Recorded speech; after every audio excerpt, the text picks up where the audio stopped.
I'm in my task definition. I have changed my latest task definition only to use fewer number of compute resources. So if you explore that, you can find that right now it's used only 256 CPU units and 256 megabyte of memory. The reason being we are going to run multiple such tasks on this cluster. So the challenge with running a task is for some reason, if you start a task and the EC2 instance that runs that task crashes due to some kind of a disaster or some failure, that task won't automatically start. But in the case of service, the ECS knows how to maintain a desired set of tasks running. So let's create a service.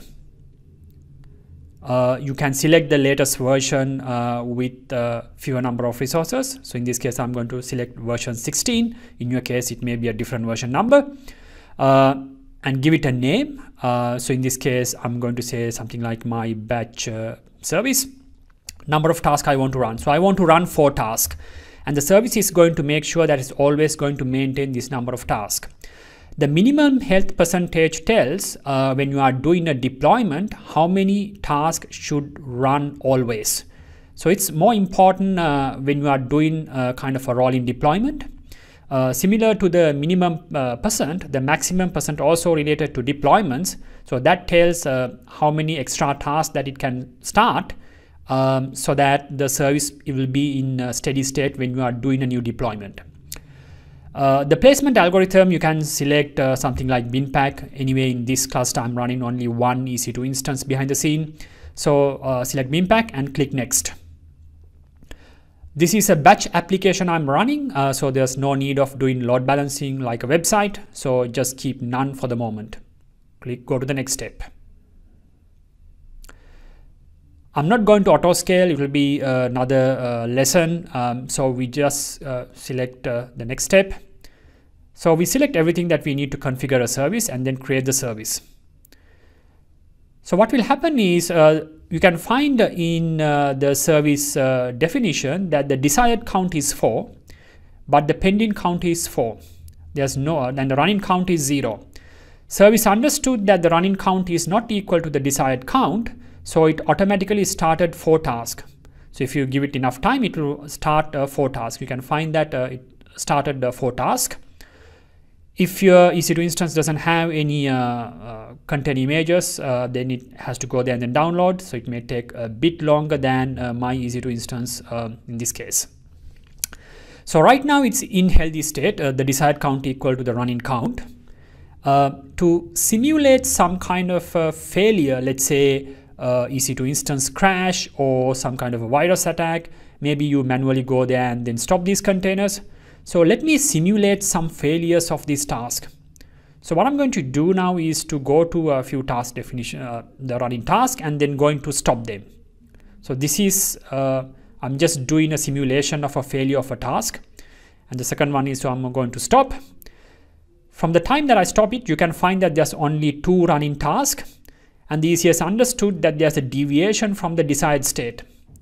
And if you keep refreshing, what will happen is ECS will automatically start 2 additional tasks so that the running count will equal to the desired count, and the desired state of the cluster will equal to the running state.